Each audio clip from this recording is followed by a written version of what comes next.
Hey guys, tonight we slip into the muddy boots of a medieval peasant, waking to the smoky haze of a 14th-century European village. Picture this: dawn cracks over a huddle of thatched huts, the air thick with damp earth and livestock stench. Roosters crow like they've got a personal vendetta, and your stomach's already grumbling louder than the pigs. You're not some knight in shining armor. Oh no, you're a dirt-streaked nobody, scraping by in a world where survival's a daily gamble. Spoiler, you probably won't survive this for long, but let's see how far you get.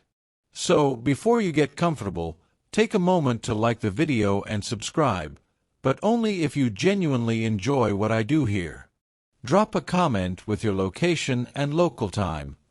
I'm curious where you're listening from. Now, dim the lights, maybe turn on a fan for that soft background hum, and let's ease into tonight's journey together. You blink awake on a lumpy straw mattress, the kind that feels like it's plotting against your spine. It's barely dawn, and the chill seeps through the thin walls of your wattle and daub hut. The village, let's call it Thornwick, sits in a muddy valley, surrounded by fields you'll soon curse. You're a peasant, one of the millions in medieval Europe, likely England around 1350, just after the Black Death decided to redecorate the population. Historians peg this era as rough. About 50% of Europe's people got wiped out by plague, leaving villages like yours eerily quiet but still buzzing with the grind of survival. You're not special here, no chosen one nonsense. You're just another pair of hands, maybe 20 years old, with a life expectancy hovering around 35 if you're lucky. Your first task is dragging yourself out of bed. The floor's packed dirt, cold enough to make your toes curl. You've got no shoes unless you're one of the rare peasants who snagged a pair of clunky leather ones. Most likely, you're barefoot, your feet already calloused like old tree bark.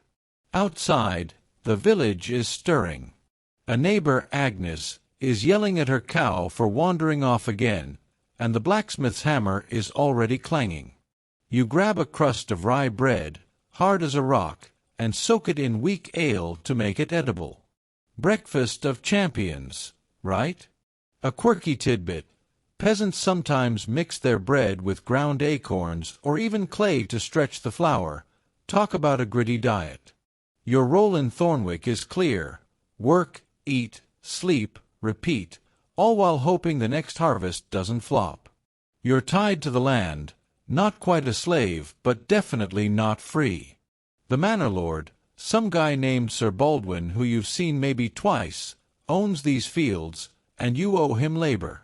Historians still argue whether this feudal setup was pure exploitation or a mutual survival pact. Lords needed your crops, you needed their protection. Either way, you're not debating philosophy today. You're too busy pulling on a scratchy tunic, patched so many times it's basically a quilt. The morning's first job is out in the fields, but first, you check your tiny garden plot behind the hut. It's a pathetic patch of cabbage and leeks, but it's yours. You kneel, yanking out a weed, and notice the soil's drier than a monk's humor. No rain for weeks. Bad news. You mutter a quick prayer to Saint Swithin, the go-to guy for weather, because if the crops fail, you're eating boiled nettles again. You tried that once last year. It was like chewing a hedge. The village well is your next stop, a creaky wooden bucket splashing into murky water. You haul it up, careful not to spill, because wasting water's a sin around here. As you trudge toward the fields, you pass the church, its stone walls the only solid thing in Thornwick.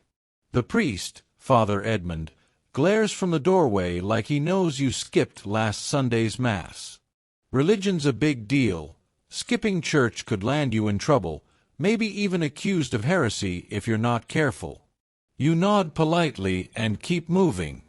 The fields stretch out, a patchwork of barley, rye, and oats, divided into strips by ancient custom. Your family strip is marked by a gnarled oak, and you share tools with neighbors in a system so old nobody questions it. Mainstream fact: this three-field system, rotating crops to keep soil fertile, was a medieval game-changer, boosting yields by maybe 20% compared to older methods. But here's the catch: you don't own this land.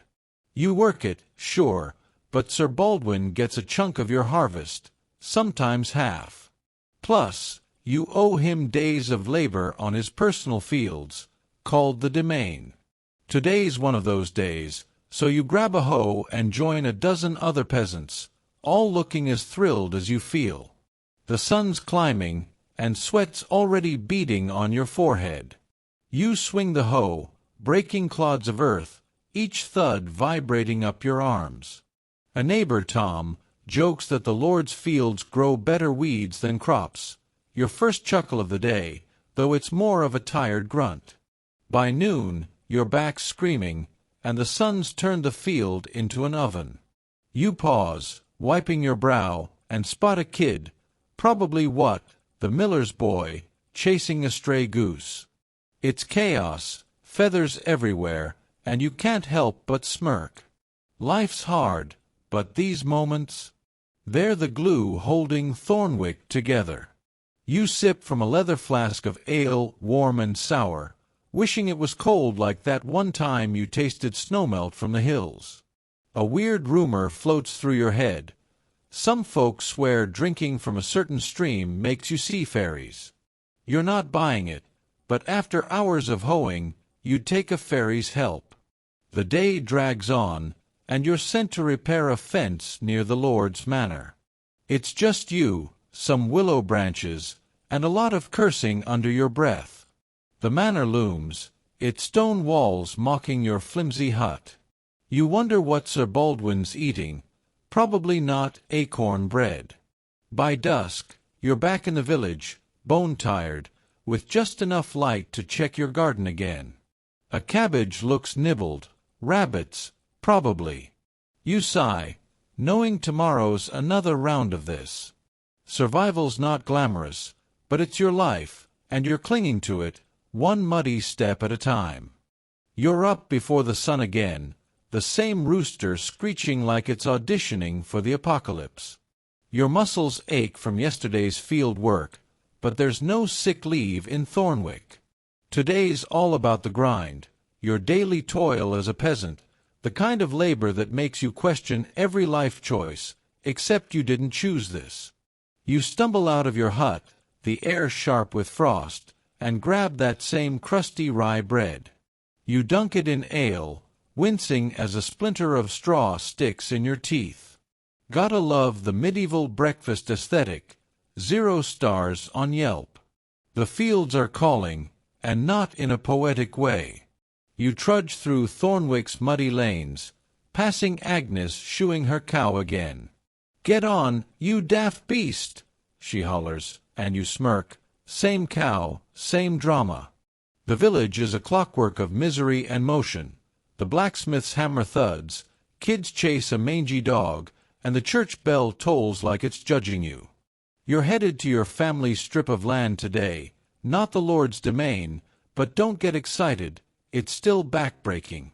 Mainstream fact: peasants worked about 260 days a year, dawn to dusk, leaving maybe 100 days for rest, festivals, or just not dying.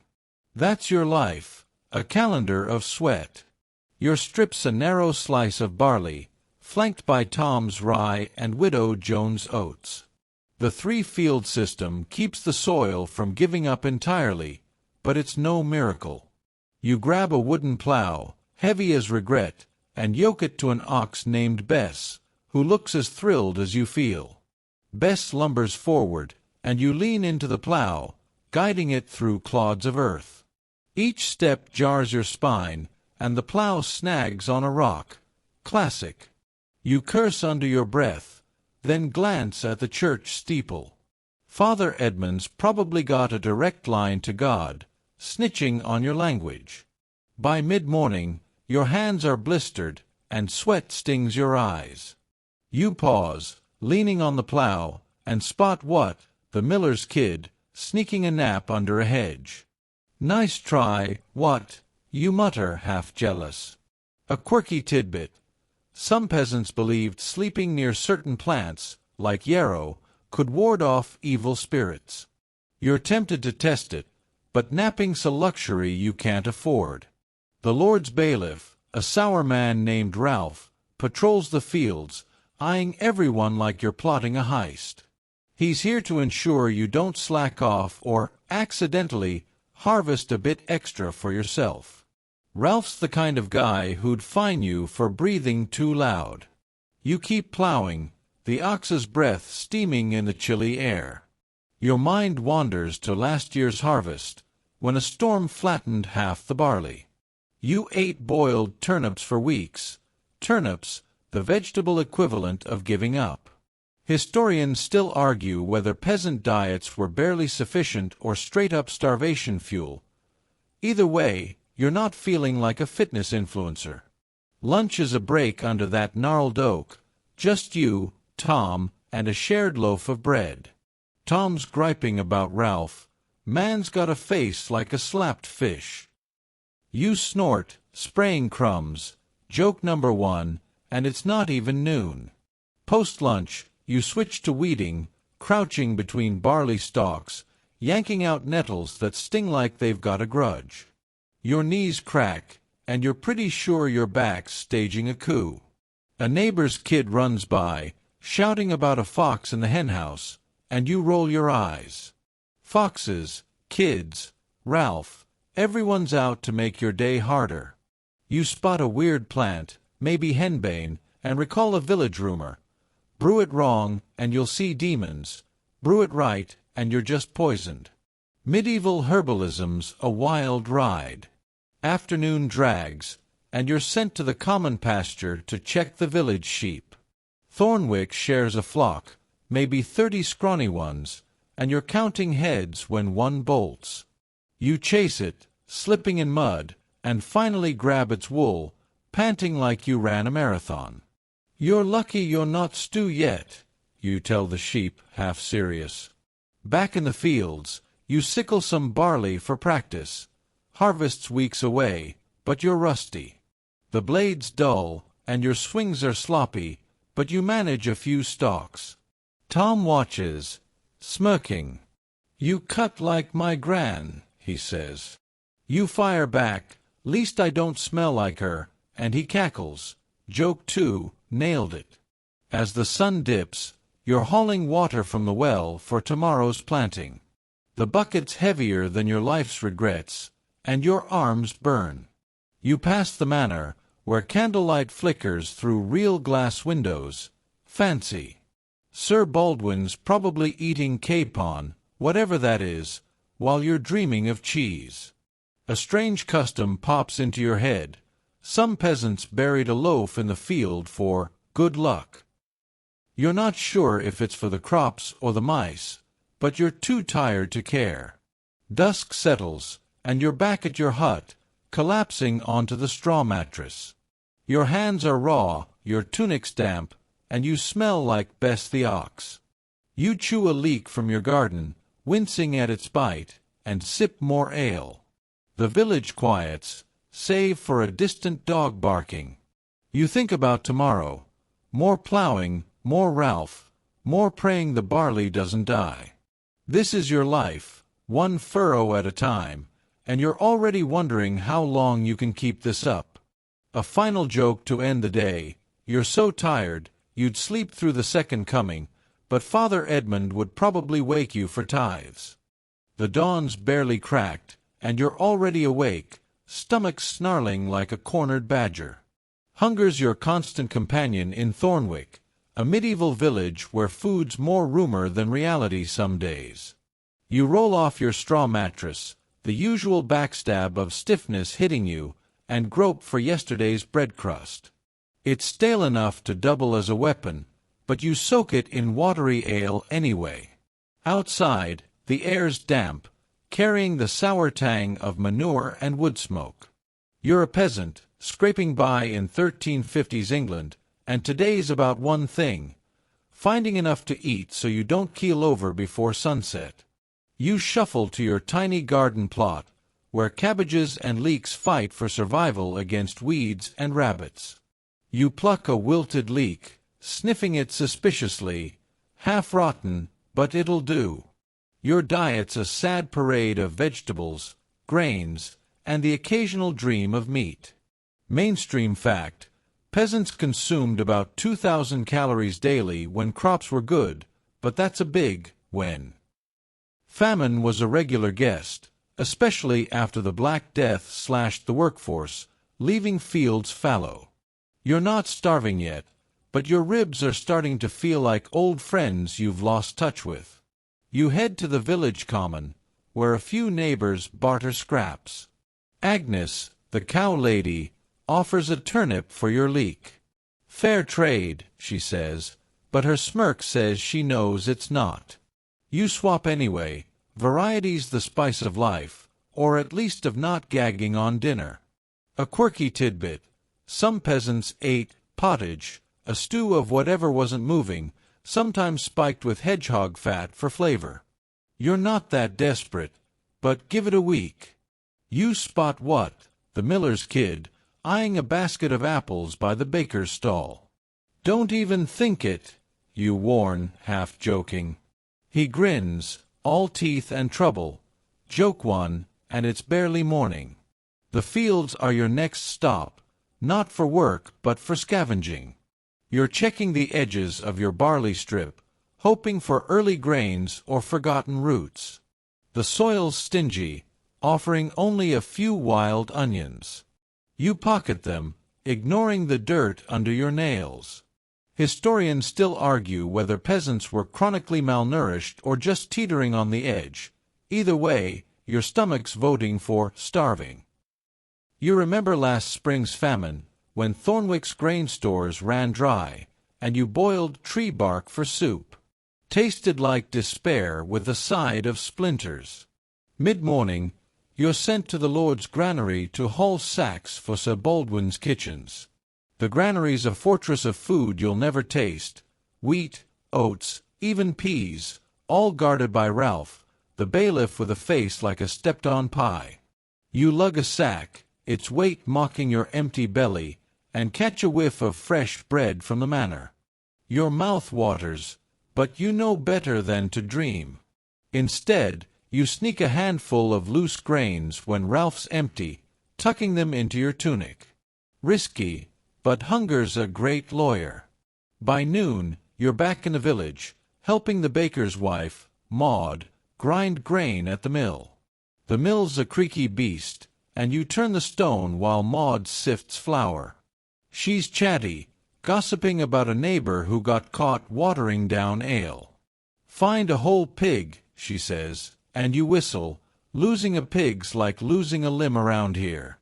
You joke, maybe he watered it with his tears, and Maud cackles, flour dusting her face like snow.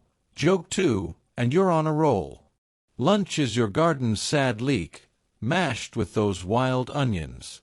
You eat under the gnarled oak, remembering that acorn bread from last year, gritty, but it kept you alive. You're tempted to try that buried loaf trick for luck, but mice would thank you more than the crops. Across the field, Tom's arguing with Ralph over a broken fence.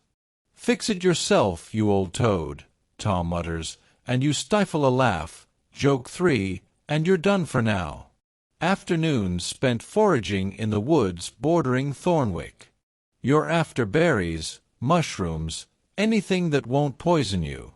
The forest's a gamble, plenty of food, but also wolves and weird plants. You find blackberries, tart enough to pucker your face, and a few mushrooms you're 60% sure won't kill you. You recall a village tale about a woman who ate the wrong fungus and danced naked till she dropped. True or not, you're not testing it. You stuff the berries in your mouth, juice staining your fingers, and save the mushrooms for pottage tonight.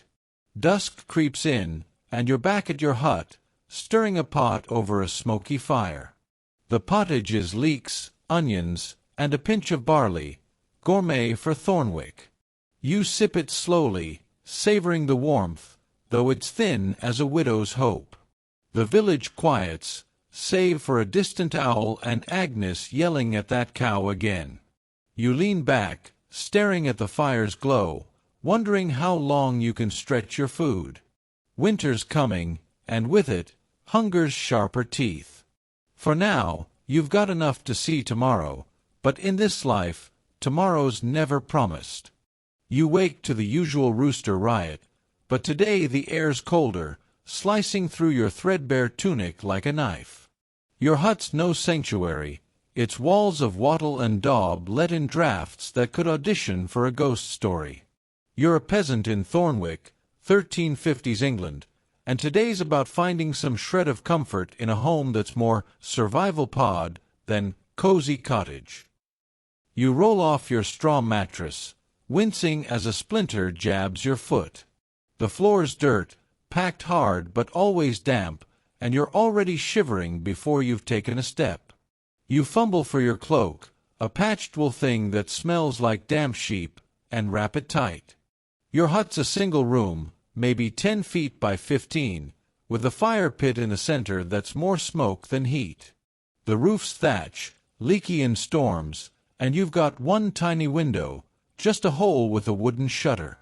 Mainstream fact: most peasant homes had no chimney, so smoke curled out through the roof or just choked you indoors.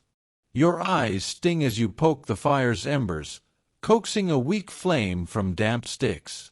You're tempted to burn the whole hut for warmth, but that's a problem for future you. You grab a crust of rye bread, surprise, it's still rock hard, and chew it slowly, dreaming of the manor's roaring hearth. Outside, Thornwick stirring, Agnes curses her cow, classic, and the blacksmith's hammer thuds like a heartbeat. Your first task is patching the hut's walls. You mix mud and straw, slapping it onto cracks where the wind sneaks in. It's messy, and your hands are soon numb, caked with muck. A quirky tidbit: some peasants stuff their walls with moss or even cow dung for insulation.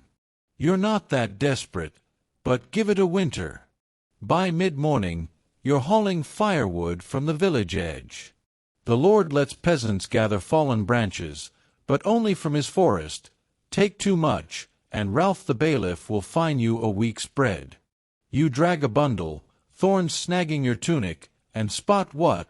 The miller's kid, tossing sticks at a crow. Missed again, what? You call, and he grins, all mischief.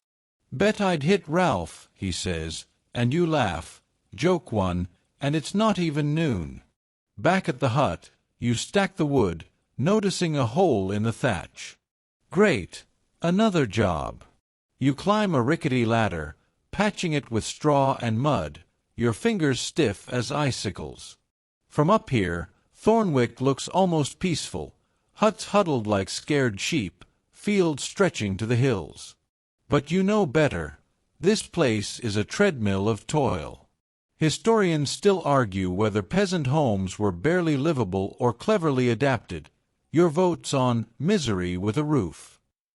You slide down, landing in mud, and mutter, "Nice one, architect." That's joke too, self-inflicted. Lunch is pottage from last night's pot, cold and gluey but better than nothing. You eat by the fire, warming your hands on the bowl. The hut's smoky, but it's yours, shared with no one since your parents died in the plague. You've got a wooden stool, a chipped bowl, and a blanket so thin it's basically a suggestion. You recall a village tale about a man who slept with his pigs for warmth. True or not, your fire's all you've got. You poke it, sparks popping, and wish for one of those fancy manor chimneys. Afternoons for scavenging bedding.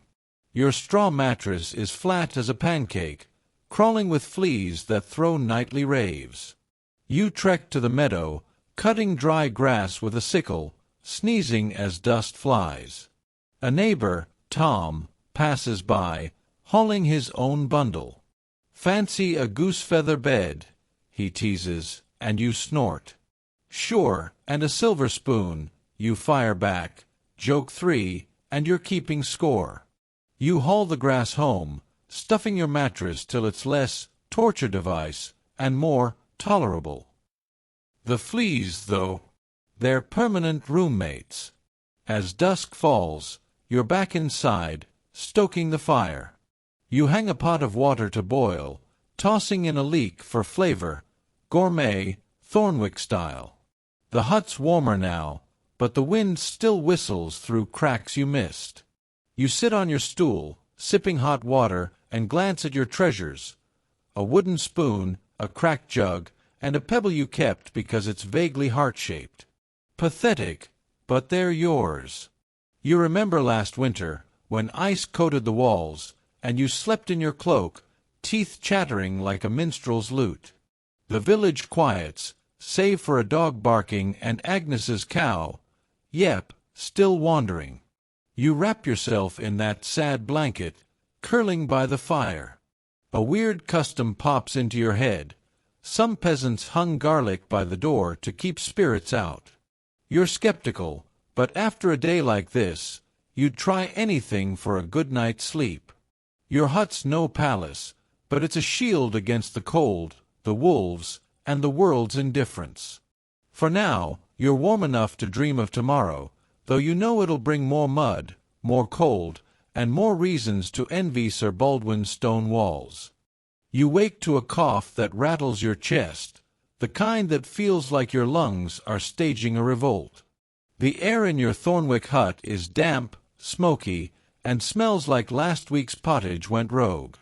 You're a peasant in 1350s England, and today's about dodging the invisible killer that haunts every village: disease. You roll off your flea-infested mattress, shivering in the pre-dawn chill, and spit into the fire pit, hoping it's just a cold. The Black Death's shadow looms large. Half of Europe's gone because of it, and you're not keen on joining the statistics. You step outside, the village fog thick enough to choke on. Agnes is milking her cow, muttering about aches, and you nod warily. Everyone's a potential plague carrier. Mainstream fact: the Black Death, likely bubonic plague, killed 30 to 50% of Europe's population between 1347 and 1351, spread by fleas on rats and humans alike. Thornwick's quieter since it hit, with empty huts like ghosts in the mist. You grab a leek from your garden, chewing it raw because someone swore it wards off sickness. Tastes like regret, but you're not picky. Your first task is fetching water from the well, but you're careful. Stagnant water's a death sentence.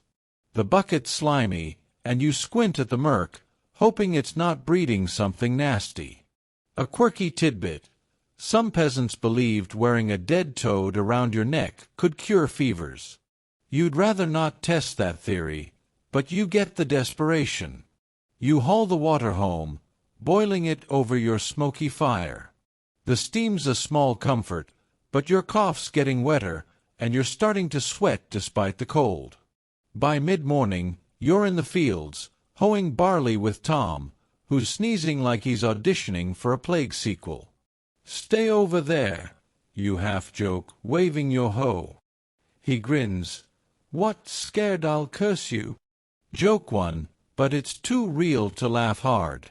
You keep your distance, remembering how fast the plague tore through last year. Historians still argue whether medieval hygiene was laughably bad or just misunderstood. Either way, you're not winning any cleanliness awards. Bathing's a once-a-month luxury, and your tunic's a petri dish of dirt and sweat. You pause to sip ale, warm and sour, from a flask. It's safer than water, but you're not thrilled about it.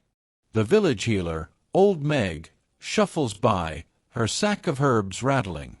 She's the go-to for ailments, though her cures are a gamble. Last month, she gave Watt's sister a poultice of nettles and pigeon droppings for a rash. Worked, somehow. You're tempted to ask about your cough, but Meg's muttering about bad air, and you don't trust her not to slap a toad on you. Instead, you pray to Saint Roch, patron of plague victims, hoping he's got your back. Noon brings a break under the gnarled oak. You eat a chunk of bread, eyeing it for mold. Spoiled food's another killer. You remember that acorn clay bread from lean times. It kept you alive but felt like chewing gravel. A kid runs by, chasing a chicken, and you shout, "Catch it before it catches the pox." The kid laughs, but you're only half kidding. Joke 2, grim but on brand.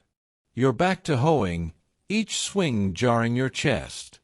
The air feels heavier, like it's plotting against you, and you wonder if bad air is real or just Meg's nonsense. Afternoon spent helping Maud, the baker's wife, clean the mill.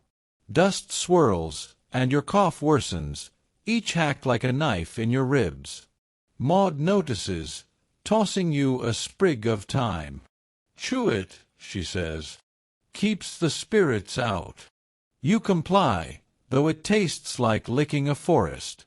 You recall a village tale about a man who survived plague by sleeping in a barrel of ale, probably drunk enough to forget he was sick.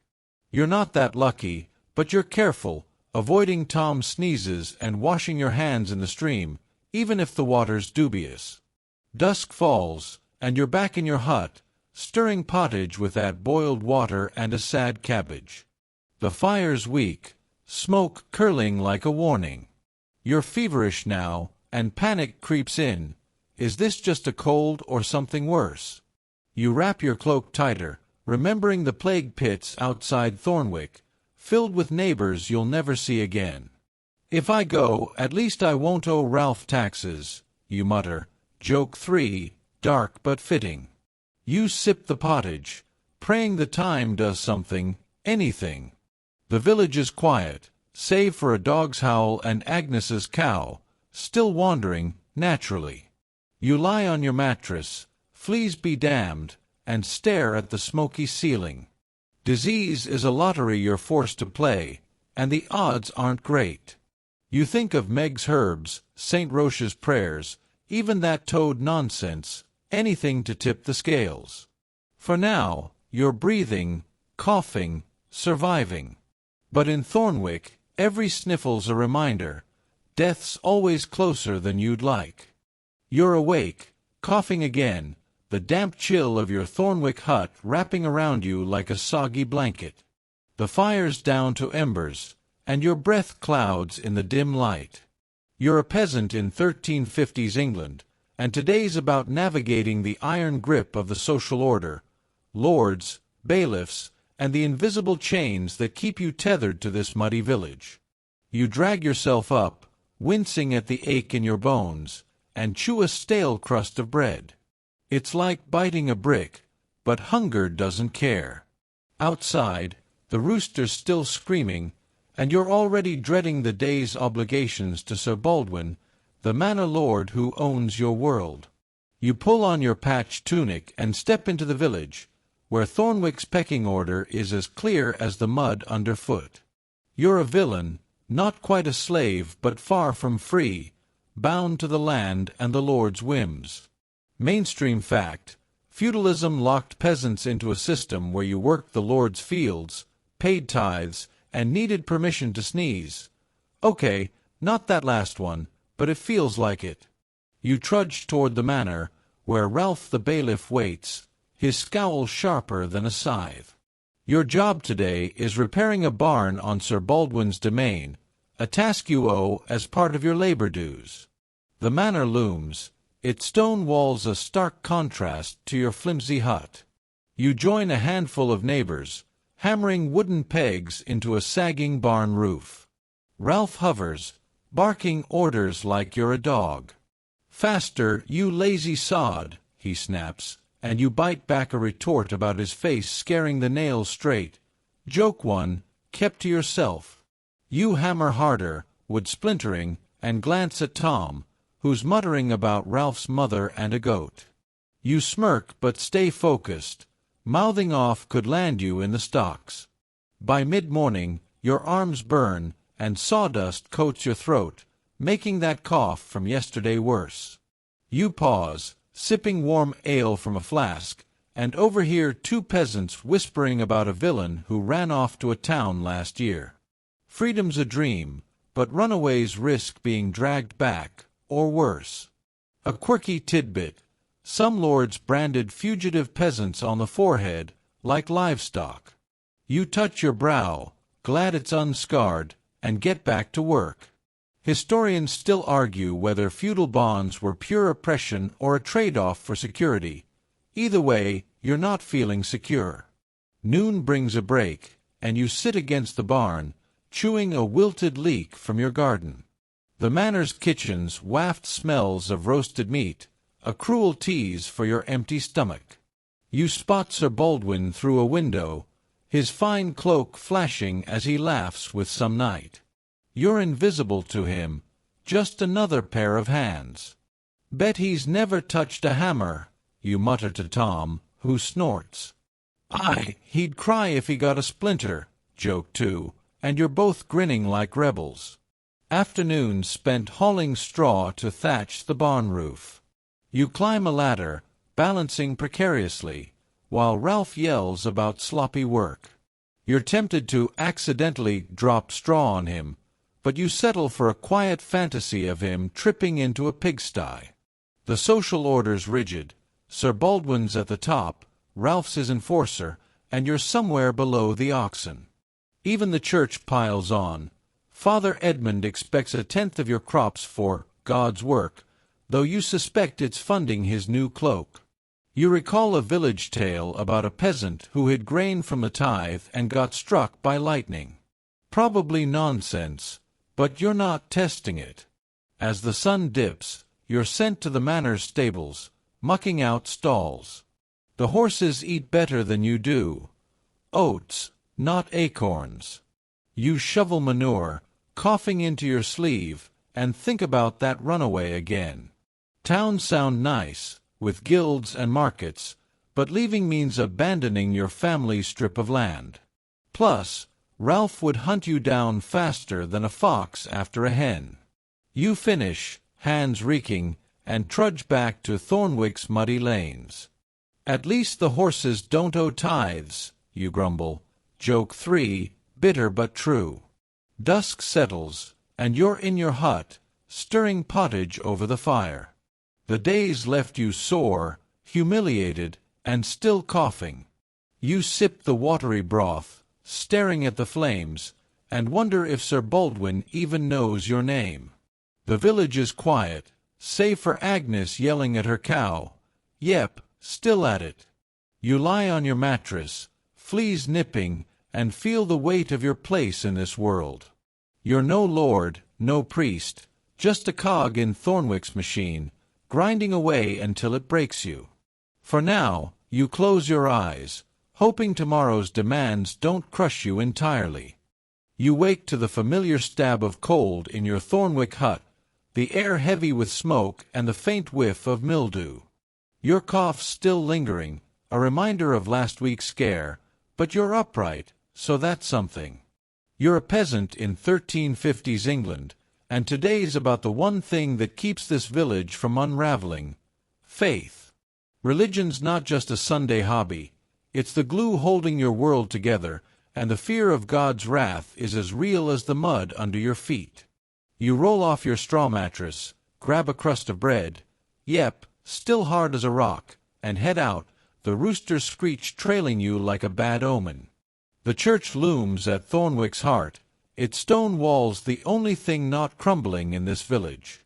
Father Edmund's already at the door, eyeing you like he knows you've been skimping on prayers. You're due at Mass before field work, because skipping's a one-way ticket to suspicion.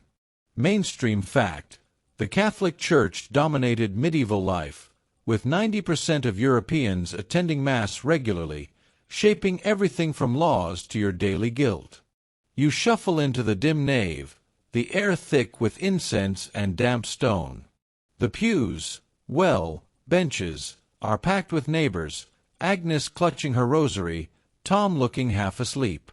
You kneel, the floor biting your knees, and mumble along to Latin you don't understand. Father Edmund's sermons about sin, as usual, warning that God's watching your every move. You glance at your patched tunic, wondering if looking like a scarecrow counts as pride. Joke one, but you keep it to yourself. The priest's voice drones, and your mind wanders to the saints plastered on the walls. Street Swithin for rain, Saint Roch for plague. You've prayed to them all, hedging your bets like a gambler with a bad hand. After Mass, you're sent to the churchyard to weed the graves. It's eerie, with crooked crosses marking plague victims, including your parents. You pull nettles, wincing at their sting, and recall a quirky tidbit. Some villages buried sin-eaters with bread on their chests to absorb the dead sins. You're not sure Thornwick buys that, but Father Edmund's got enough side hustles to make you wonder. Historians still argue whether medieval faith was heartfelt devotion or just fear of hellfire. Your money's on both, especially when Edmund's glaring. Mid-morning, you're back in the fields, but faith follows you. You pause to cross yourself when a crow lands nearby. Bad luck, maybe. Tom notices, smirking. "Scared of a bird, are you?" he teases. Scared of eternal torment, you shoot back, and he laughs. Joke two, and you're keeping the mood light. The Lord's bailiff, Ralph, stalks by, muttering about tithes. You owe the church 1/10 of your barley, and hiding even a stalk could damn you. You remember that lightning-struck peasant story, probably fake, but you're not risking it. Noon's a quick break under the gnarled oak, chewing a leek and stale bread. You spot what, the miller's kid, carving a cross into a stick. "For luck," he says, and you nod, though you're skeptical. Faith's everywhere, in the prayers before meals, the charms tucked in pockets, the fear that a bad harvest means God's angry. You recall last year's drought, when Father Edmund led a procession to beg for rain. It worked, eventually, but you're still eating acorn bread some days. Afternoons spent repairing the church fence, a task Sir Baldwin generously assigned. You hammer posts, splinters jabbing your hands, while Father Edmund watches, sipping ale like he's quality control. You're tempted to ask if he's praying for your blisters, but you bite your tongue. Instead, you mutter, "Hope St. Peter's got softer benches," under your breath. Joke three, and it's a miracle Edmund doesn't hear. The fence done, you're sent to the manor to deliver a tithe basket. Barley you grew, now God's property.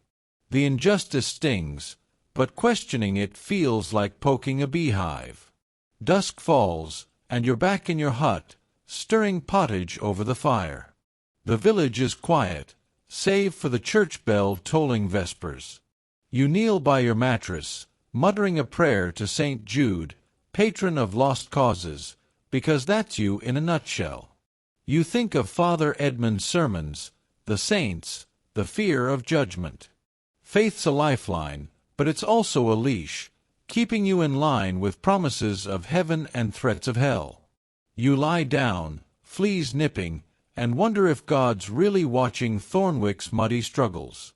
For now, you cling to your prayers, hoping they're enough to see you through another day.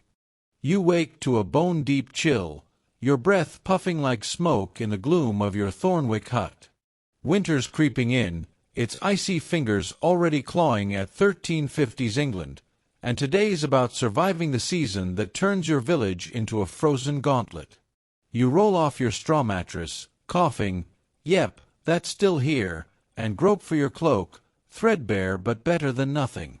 The fire's dead, and the dirt floor's so cold it stings your bare feet.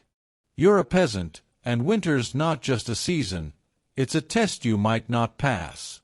You poke the embers, coaxing a weak flame, and chew a crust of bread that's more frost than food. Outside, Thornwick's a ghost town under a gray sky, the roosters crow muffled by frost. Your first task is checking your food stores, a wooden chest holding a sad pile of barley, leeks, and dried peas. Mainstream fact, Winter-cut peasant diets to 1,500 calories or less, with famine killing thousands when stores ran dry. You count the barley sacks, enough for a month, maybe two if you're stingy. You're already dreaming of that acorn clay bread, and not fondly. You head to your garden, now a patch of frozen dirt.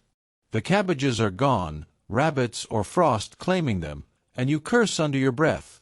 Father Edmund's probably taking notes. You dig for any missed leaks, your fingers numb, and find one, half-rotten but edible. A quirky tidbit: some peasants ate snow porridge, just melted snow with a pinch of grain. You're not there yet, but winter's only starting. You trudge to the village well, the bucket's rope stiff with ice. The water's sluggish, and you haul it home, muttering, "Least it's not frozen solid." That's joke one, grim but you're trying.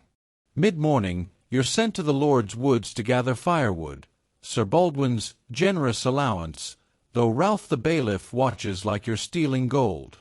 You drag branches, thorns snagging your tunic, and spot Tom, his nose red as a berry. "Fancy a manor hearth," he grumbles. "Fancy not freezing," you fire back, and he snorts, joke two, keeping the misery light. Historians still argue whether winter was deadlier than plague. Your chattering teeth vote yes. You haul the wood home, stacking it by your hut, knowing it won't last the season. Noon's a break inside, where you boil water with a pinch of barley for pottage. The hut's smoky, the fire barely cutting the cold. You sip the broth, hands cupped around the bowl, and think of last winter, when you slept in your cloak, waking to ice on your blanket. You spot a mouse nibbling your barley sack and chase it off, yelling, "Get your own hut!" Joke three, though you're half serious. Mice are winter's thieves, and every grain counts. You patch the sack with a scrap of cloth, your fingers clumsy from cold. Afternoons for insulating your hut. You mix mud and straw, slapping it onto walls, but the wind still sneaks through. You stuff cracks with moss, remembering that cow dung insulation rumor, hard pass. The village is quiet, neighbors hold up, saving strength. You pass Agnes's hut, her cow tethered inside for warmth, and she glares like you're the one who brought winter. You recall a village tale about a man who survived a blizzard by sleeping under his ox, smelly but smart. You're not that cozy with livestock, though. Dusk falls early, the sky heavy with snow. You're back in your hut, stoking the fire with your precious wood. You stir pottage, peas and that sad leek, savoring the warmth more than the taste. The village is silent, save for a distant shutter creaking. You check your stores again, panic nibbling like that mouse. Winter's a marathon, and you're already winded. You wrap your cloak tighter, thinking of the manor's blazing hearths, Sir Baldwin probably toasting his boots. You mutter a prayer to Saint Swithin, though he's more rain than snow. For now, you're alive, but winter's just warming up, or rather, cooling down. You wake to the howl of wind rattling your Thornwick hut, the cold so sharp it feels like winter's personally insulted you. Your breath hangs in the air, and your straw mattress is as inviting as a slab of ice. You're a peasant in 1350s England, and today's about the dangerous dance of survival, specifically, the temptation to turn to crime when hunger and desperation whisper sweet nothings. You cough, that stubborn rasp still clinging, and fumble for your cloak, already dreading the day. A crust of bread, hard as a manor lord's heart, is your breakfast, softened in watery ale that tastes like regret. Outside, Thornwick's locked in winter's grip, the ground crunchy with frost. Your food stores are dwindling, barley and peas won't last the month, and your garden's a frozen graveyard. You trudge to the village, passing Agnes's hut, where her cow's lowing like it knows something you don't. Mainstream fact: theft was common among peasants, with 1 in 10 facing charges in some villages, often for stealing grain or livestock to survive lean times. You're not there yet, but your stomach's growling louder than the village dogs, and the idea of borrowing a loaf is creeping in. Your first task is checking snares in the Lord's woods, a legal way to catch rabbits if you're lucky. The forest's quiet, branches snapping underfoot, but the snares are empty. You curse, knowing poaching's a death wish. Sir Baldwin's gamekeepers would string you up faster than you can say, venison. A quirky tidbit: some peasants hid stolen meat in hollowed-out logs, thinking it fooled the bailiff. You're tempted, but Ralph's got eyes like a hawk and a temper like a badger. You settle for a handful of frozen berries, tart enough to make your face pucker, better than nothing. Mid-morning, you're in the fields, clearing snow from your barley strip. It's pointless work, nothing's growing, but it keeps Ralph off your back. You spot what? The miller's kid, eyeing a neighbor's henhouse. Don't do it, what? You call, half joking. He grins. What, me? I'm a saint. You snort. Joke one, but you're watching him. Theft's a siren song, a loaf here, a chicken there, and suddenly you're in the stocks, or worse. Historians still argue whether peasant crime was rebellion against feudal lords or just survival. Your empty belly says it's the latter. Noon's a break under the gnarled oak, where you chew a sad leek and count your ribs. Tom joins you, grumbling about Ralph finding him for a broken fence. I'd steal his boots if they'd fit, he mutters, and you laugh. You'd trip in them first. Joke two, and it's a spark in the gloom. You're both hungry, and the manor's granary, stuffed with grain, feels like a taunt. You've heard whispers of peasants sneaking handfuls at night, but getting caught means a whipping, or losing a hand if Sir Baldwin's feeling medieval.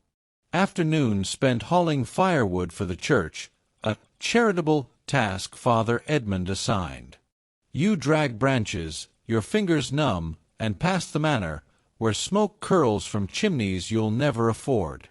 The temptation hits, a sack of oats left by the stable, unguarded.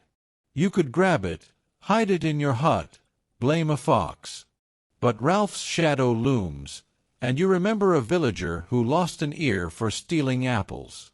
You keep moving, muttering, I'd rather starve than swing. Joke three, dark but honest.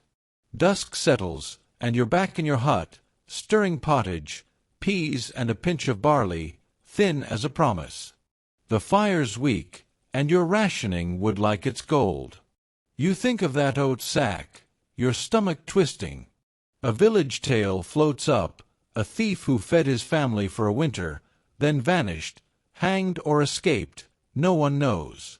You're no thief, not yet, but winter's long, and desperation's a patient hunter. The village is silent, save for a creaking shutter and Agnes's cow, still wandering. You lie on your mattress, fleas biting, and wonder how close you are to crossing that line. For now, you're honest, hungry, and hoping tomorrow doesn't push you further. You wake to a distant rumble, not thunder but something worse, hoofbeats and shouts echoing through Thornwick's frosty air. Your heart sinks as you roll off your straw mattress, the cold biting harder than your fleas. You're a peasant in 1350s England, and today's about surviving the chaos of war, a storm that could sweep through your village like a scythe through barley. You cough, that nagging rasp still there, and grab your cloak, tattered but loyal. A crust of bread, brittle as your nerves, goes down with a gulp of sour ale. Outside, the sky's a bruised gray, and panic's already brewing. You step into the village, where neighbors cluster, whispering about riders spotted near the hills. War's no stranger. England's tangled in the 100 Years' War with France, and local lords like Sir Baldwin are always itching for a fight. Mainstream fact: medieval warfare often razed villages, with peasants caught in the crossfire, losing crops, homes, or lives to passing armies. You're not a soldier, just a target, and the thought makes your stomach twist tighter than hunger ever did. You head to your garden, checking for anything salvageable, nothing but frozen dirt. Great start. Your first task is helping fortify the village. The reeve, a wiry man named Godwin, shouts orders to pile stones at the lane's entrance. You haul rocks, your hands raw, while Agnes mutters about her cow hiding in the woods. "Better it than us," you quip, and she glares. Joke one, but the mood's too tense for laughs. Rumors fly, French raiders, or maybe rival lords settling a grudge. Either way, Thornwick's a sitting duck, with no walls or militia. You stack stones, praying they're enough to deter trouble. By mid-morning, you're sent to hide the village's grain. You and Tom lug sacks to a ditch near the church, covering them with branches. "If they burn the fields, we're done," Tom says, his face grim. You nod, thinking of last winter's hunger. War could make it worse. A quirky tidbit: some villages hid food in graves, hoping raiders wouldn't dig up the dead. You're not that creative, but you're sweating despite the cold, glancing at the hills for dust clouds. Historians still argue whether peasants fled or fought during raids. Your vote's on running, if you get the chance. Noon brings a tense break under the gnarled oak. You chew a wilted leek, your eyes on the horizon. What? The miller's kid runs up, panting. Saw banners, red and gold. Your gut clenches. Could be Sir Baldwin's men, or enemies. Hope they're just lost, you mutter, and what snorts? Joke too, but it's hollow. The village is buzzing, women bundling kids into huts, men sharpening sticks like they're actual weapons. You've got a sickle, rusty but sharp enough, tucked in your belt. It's for crops, not throats, but today might blur that line. Afternoon's chaos. Godwin sends you to scout the wood's edge, a job you hate. You creep through frost-crusted trees, heart pounding, listening for hoofbeats. A twig snaps, and you nearly swing your sickle. Just a deer, thank God. You recall a village tale about a peasant who ambushed a knight with a pitchfork and lived to brag. Probably nonsense, but it's a spark of hope. You spot no riders, but smoke rises from the next valley. Bad news. You run back, reporting to Godwin, who curses and tells you to help board up the church. It's the only stone building, your last stand if raiders come. Dusk falls, and you're hammering planks across the church door, coughing into your sleeve. The village is a ghost town, everyone hiding or praying. Father Edmund's inside, chanting psalms, while Ralph paces, clutching a sword he barely knows how to use. "If they come, we're all kindling," you whisper to Tom, who nods. "Least we'll be warm," he replies. Joke 3, dark as the sky. The air's thick with fear, and you think of that oat sack you didn't steal. Maybe you should've. War's a thief, too, taking what little you have. You slip back to your hut, the village silent save for a dog's nervous bark and Agnes's cow, miraculously safe. You stir pottage, peas and a pinch of barley, over a dying fire, too tense to eat. The smoke from the next valley lingers in your mind, and you wonder if Thornwick's next. You lie on your mattress, sickle close, listening for hoofbeats. War's a storm you can't outrun, and all you can do is brace for impact, hoping you're still standing when it passes. You wake to silence, a rare break from Thornwick's usual rooster chaos, but it's not comforting, it's eerie. The air in your hut is icy, your breath visible as you roll off your straw mattress, still clutching that rusty sickle from yesterday's war scare. You're a peasant in 1350s England, and today's about leaning on the one thing keeping you grounded, family. With raiders possibly lurking and winter tightening its grip, your kin, blood or chosen, are your lifeline. You cough, that persistent rasp grating your chest, and chew a frozen crust of bread, wincing as it fights back. The ale's gone, so you sip melted snow, cold as your prospects.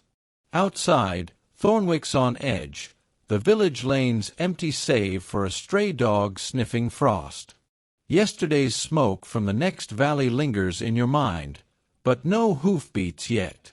You head to your sister's hut, Ida, your only living kin since the plague took your parents. Her place is as shabby as yours, but it's got 2 kids, what's cousins, huddling by a smoky fire. Mainstream fact: family units were the backbone of peasant life, pooling labor and resources, with 70% of households including extended kin to survive. Ida's stirring pottage, her face drawn. "No news?" you ask. She shakes her head, and you both know silence isn't safety. Your first task is checking the family's shared garden plot, a patch you and Ida tend together. It's barren now, just frozen dirt and a few sad leaks, but you dig anyway, hoping for a miracle. Your niece, Joan, trails you, chattering about a rabbit she saw. "Maybe it's got a stew for us," you tease, and she giggles. Joke 1, a spark in the gloom. You find 1 turnip, half rotten, and hand it to her. "Our treasure," you say, and her smile's worth more than the manor's granary. You're all each other's got, and that's no small thing. Mid-morning, you're hauling firewood with Ida's husband, Will, a quiet man with hands like shovels. The Lord's woods are stingy, and Ralph's nowhere in sight, probably hiding from raiders. You and Will stack branches, sharing the load, and he mutters about moving the kids if trouble comes. A quirky tidbit: some families buried valuables under hearths, thinking raiders wouldn't look there. You've got nothing worth burying, but you'd hide Joan in a heartbeat. Historians still argue whether peasant families were tight-knit or just trapped together. Your vote's on both, especially when Will claps your shoulder, wordless thanks for helping. Noon's a break at Ida's hut, where you share pottage, peas and that turnip, thin but warm. The kids slurp noisily, and you nudge Joan, "Eat slow, or you'll choke like Agnes's cow." She laughs, joke 2, and Ida rolls her eyes. You talk quietly about the raiders, agreeing to stick together if they hit. Family's your shield, not just for warmth but for sanity. You remember last winter, when Ida shared her last barley sack, keeping you all from starving. You'd do the same, no question. Afternoons spent repairing Ida's hut, its walls as drafty as yours. You mix mud and straw, slapping it on cracks while Will patches the thatch. Joan hands you clumps of moss, proud of her help, and you wink, "You're hired." She beams, joke 3, and it's the day's highlight. The work's slow, your cough worsening, but family makes it bearable. You recall a village tale about a woman who walked 10 miles to save her kin from raiders. Maybe true, maybe not, but you do it for Ida's kids. Dusk falls, and you're back at Ida's, stoking their fire. The village is hushed, fear hanging like fog. You share a last bowl of pottage, the kids asleep on a shared mattress. Ida whispers about fleeing to the hills if raiders come, and you nod, though the thought of leaving Thornwick's all you know stings. You think of that buried loaf luck charm, useless now, but family's your real talisman. You head to your hut, the night thick with stars and worry. Agnes's cow lows somewhere, a reminder life's still grinding on. You lie down, sickle close, and cling to the thought of Ida and the kids. They're why you keep going, even when the world feels like it's closing in. You wake to a faint cheer drifting through Thornwick's icy air, a sound so alien it jolts you upright on your straw mattress. Your cough's still there, scraping your throat, but curiosity drowns it out. You're a peasant in 1350s England, and today's about the rare bright spot in your grind, a festival, a fleeting chance to dance, eat, and forget the raiders, hunger, and winter's looming fist. You pull on your cloak, tattered but warm enough, and chew a crust of bread. Yep, still a jawbreaker. The ale's gone, so you sip snowmelt, wincing at its chill, and step outside, the village buzzing like a kicked hive. The lanes alive with color, banners of patched cloth flutter, and neighbors haul tables to the common. It's the feast of St. Catherine, a day to honor the saint and pretend life's not a slog. Mainstream fact: medieval festivals, tied to church calendars, gave peasants up to 50 days a year for rest and revelry, though lords often grumbled about lost labor. You spot Ida and her kids, Joan waving wildly, and join them, your sickle left behind for once. The raiders' threat lingers, but Godwin, the reeve, swears scouts saw no banners today. You're skeptical but desperate for a break. Your first task is helping set up a bonfire, dragging branches to the common. Tom's there, joking about burning Ralph's boots for fuel. They'd stink worse than his soul. You quip, and he cackles, joke one, and the day's off to a good start. You stack wood, the air warming with laughter and the smell of roasting apples, Sir Baldwin's gift to the village, probably to keep you from rioting. A quirky tidbit: some festivals included apple bobbing, but losers got dunked in a trough. You're eyeing the apples, hoping to snag one dry. Mid-morning, the festival kicks off with Father Edmund blessing the crowd, his voice less fire and brimstone than usual. You kneel, crossing yourself, but your eyes are on the food: bread loaves, cheese wheels, even a pig roasting over the fire. Your mouth waters, and Joan tugs your hand. "Can we eat yet?" You grin. "Only if you outrun what?" She bolts, chasing the miller's kid, joke too, and her giggles better than any saint's blessing. Historians still argue whether festivals were true relief or just lords tossing scraps to keep peasants docile. Your growling stomach doesn't care. Noon's a whirlwind. You join a dance, a clumsy circle of stomping feet to a fiddler tune. Ida's husband, Will, trips, nearly flattening Agnes, who swats him with her apron. "Mind your hooves, ox!" she snaps, and you laugh. Joke 3, and the crowd roars. You spin Joan, her face lit up, and for a moment, Thornwick's not a prison. You grab a slice of bread and a sliver of cheese, savoring each bite like it's manor fare. The pig's carved, and you get a scrap, greasy, glorious heaven. You recall last year's festival, when you drank too much ale and sang about Ralph's face. Bad idea, great memory. Afternoons for games.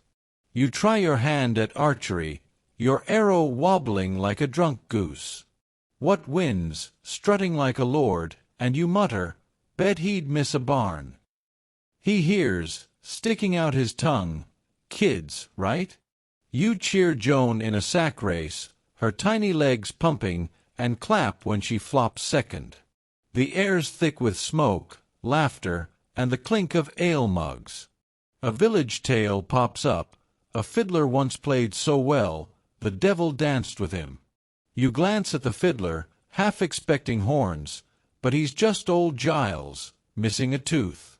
Dusk falls, the bonfire crackling as stars prick the sky. You're stuffed, 2 bread slices, cheese, and that pig scrap, a feast by Thornwick standards. You sit with Ida's family, Joan dozing on your lap. The fiddler slowed, and couples sway, their shadows long. You think of that buried loaf luck charm. Today feels like it worked. The raiders, hunger, Ralph, they're tomorrow's problems. For now, you're warm, full, and surrounded by faces you'd die for. The village quiets, save for the fire's pop and Agnes's cow, lowing somewhere. You carry Joan home, the festival's glow fading but not forgotten. You wake to the familiar sting of cold in your Thornwick hut, the festival's warmth a fading dream as winter's grip tightens. Your straw mattress feels lumpier, your cough raspier, and the air's thick with smoke and damp. You're a peasant in 1350s England, and today's about navigating the web of superstitions that guide your survival. Omens, charms, and the ever-present fear of witches lurking in the shadows. You pull on your tattered cloak, chew a crust of bread that's more frost than food, and sip melted snow, wincing at its chill. The rooster's back at it, screeching like it's personally offended by dawn. Outside, Thornwick's lanes are slick with ice, and a crow perches on your garden fence, staring like it knows your sins. You cross yourself quick. Crows are bad luck, everyone says so. Mainstream fact: medieval peasants leaned heavily on superstitions, with 80% of rural folk using charms or rituals to ward off evil, blending Christian prayers with older pagan beliefs. You head to your barren garden, checking for any surviving leaks, but the ground's hard as Ralph's heart. You mutter a prayer to St. Anthony, hoping he'll find you some food, and avoid stepping on a crack in the path. Step on one, and your crops fail, or so Agnes swears. Your first task is gathering firewood, but you're careful, avoiding the twisted oak at the wood's edge. Village lore says it's cursed, home to a spirit that snatches souls. You stick to safe paths, hauling branches while scanning for signs.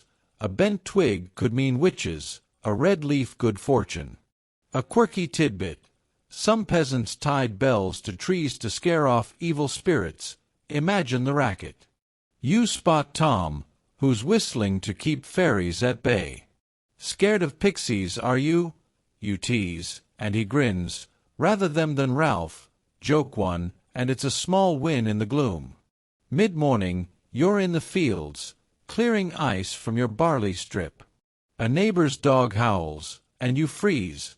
Howls mean death, or maybe just a fox, but you're not risking it. You tuck a sprig of thyme in your pocket, a charm old Meg swears keeps curses off. Historians still argue whether superstitions empowered peasants or just fed fear.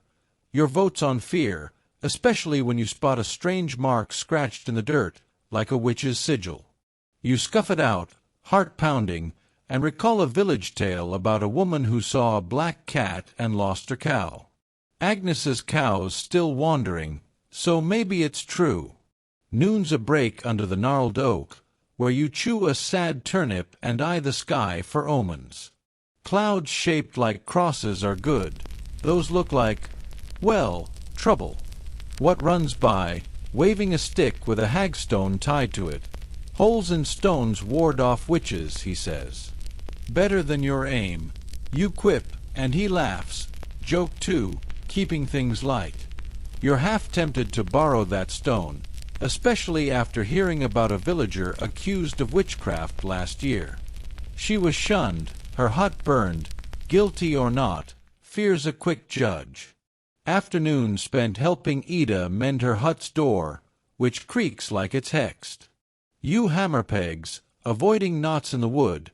Knots trap spirits, or so Ida's gran swore. Joan hands you nails, chattering about a charm to find lost spoons.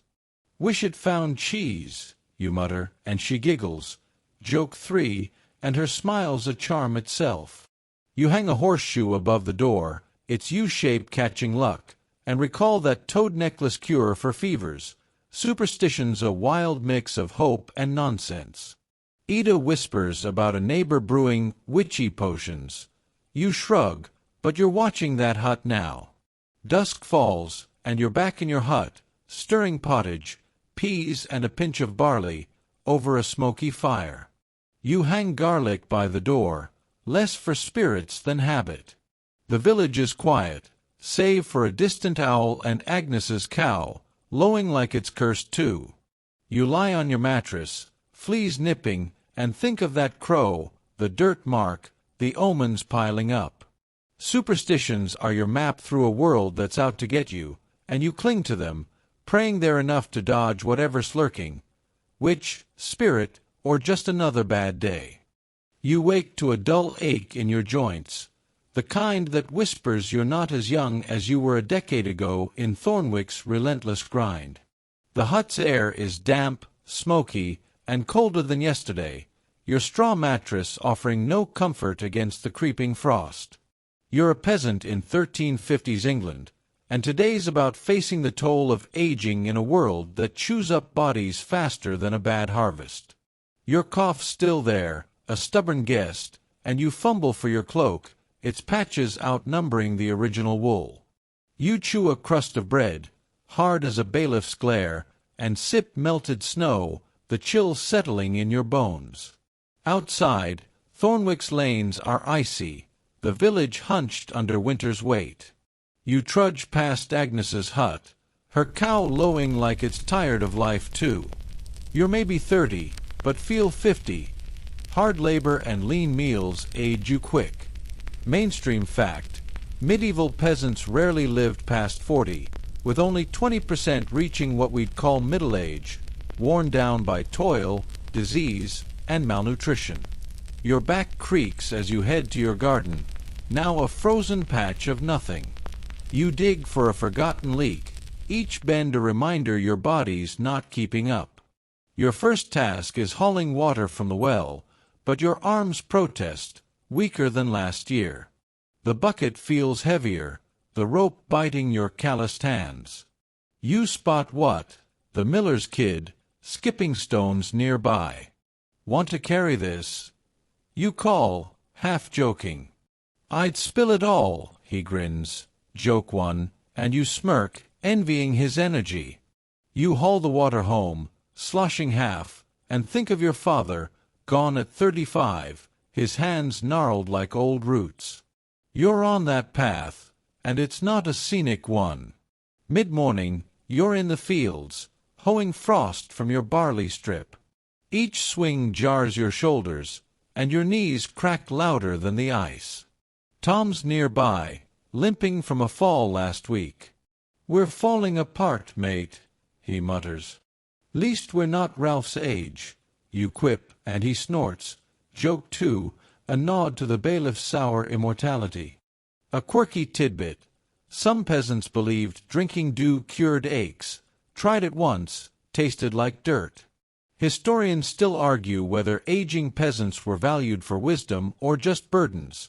Your aching back says burden, but Ida still asks your advice. Noon's a break under the gnarled oak, where you chew a turnip, its bite sharp as your stiffness. You rub your hands, swollen from years of gripping plows, and watch Joan chase what? Her laughter a reminder of what you're fighting for. You're slower now, less useful to Sir Baldwin's endless demands.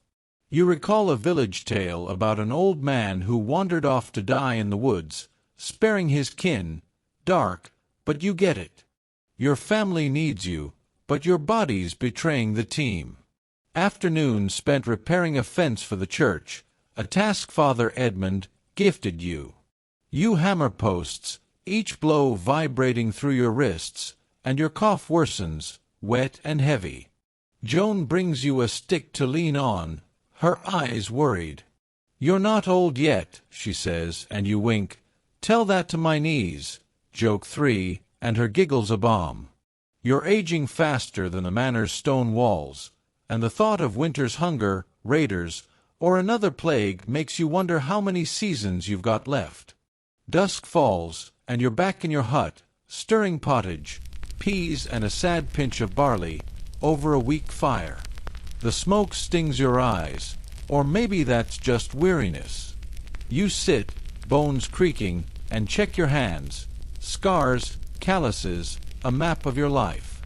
You think of that crow from yesterday, an omen of endings, and the buried loaf charm you never tried. The village is quiet, save for a shutter's creak and Agnes's cow, still out there. You lie on your mattress, fleas indifferent to your aches, and wonder if you'll see Joan grow up. Aging's a thief, stealing your strength, but you're not done fighting yet. You wake to the familiar chill of your Thornwick hut, the air heavy with smoke and the weight of another day survived. Your straw mattress is a battlefield of lumps, and your cough, still there, rattles like a warning.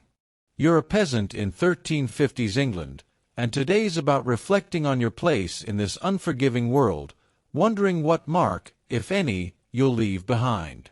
You pull on your tattered cloak, its patches a tapestry of your struggles, and chew a final crust of bread, hard as the life you've led. The melted snow you sip tastes of ash, but it's all you've got. Outside, Thornwick's lanes are quiet, the frost glinting under a pale sun. Agnes's cow lows, a constant in your chaotic world, and you smile faintly, wondering if it'll outlive you. You're maybe 30, but the years feel heavier. Labor, hunger, and fear have carved their initials into your bones.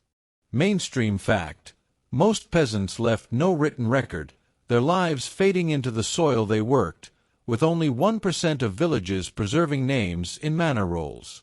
You head to your garden, a frozen patch of lost hopes, and kneel, scraping for anything: a leek, a root, a legacy. Nothing but dirt. Your first task is checking the village's shared flock, a job Godwin assigned to keep you busy. You count scrawny sheep, their wool thin as your prospects, and shoo a stray back to the herd. What runs by, tossing a stone?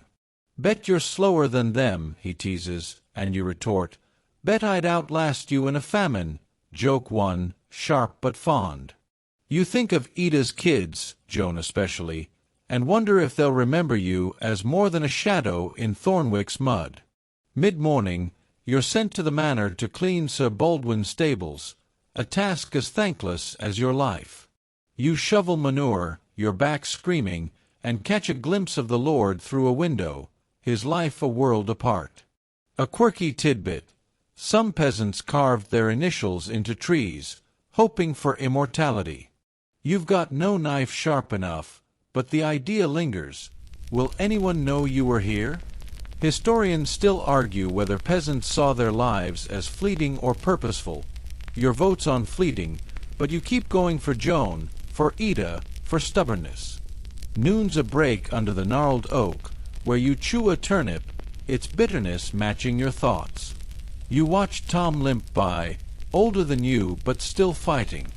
We're just ghosts with hoes, he mutters, and you snort, least we haunt Ralph's dreams, joke too, and it's a grim chuckle. You think of the festivals, the prayers, the omens you've clung to. They're threads in a tapestry no one will see, but they've kept you sane. You recall that buried loaf charm, never tried it, but maybe your life's been its own kind of offering. Afternoons spent mending your hut's walls, a futile stand against winter. You slap mud and straw on cracks, your hands slower than last year, and Joan brings you a twig, for luck. You tuck it in your pocket, winking, my legacy's safe now, joke 3, and her laugh is a spark. You think of the plague pits, the raiders, the hunger, each a thief stealing your time. Your name might not make the manor rolls, but Ida's kids know you, and that's enough. Or it has to be. Dusk falls, and you're back in your hut, stirring pottage, last of the peas, a whisper of barley. The fire's weak, casting long shadows as you sit, bones aching, heart heavy. The village is silent, save for a distant dog and Agnes's cow, still wandering like it's got a map you don't. You lie on your mattress, fleas nipping, and stare at the smoky ceiling. Your life's a flicker, work, family, a few laughs, but it's yours. You've survived longer than many, and if oblivion's waiting, you've left a mark in Joan's smile, Ida's trust, the barley you grew. Wind down. The fire's glow softens, its crackle a gentle hum as Thornwick fades into the night. You pull your cloak closer, the world slowing, each breath a quiet victory. The fields, the hunger, the fear, they're distant now, like whispers from a dream. You're just a peasant, one of millions, but you fought, loved, laughed under these stars. The village sleeps, its rhythm steady, cows lowing, shutters creaking, lives weaving together. Your story might not echo beyond these hills, but it's etched in the mud, the firelight, the faces you hold dear. Close your eyes, let the fans hum carry you, and drift into the dark, warm and safe. You've earned this rest.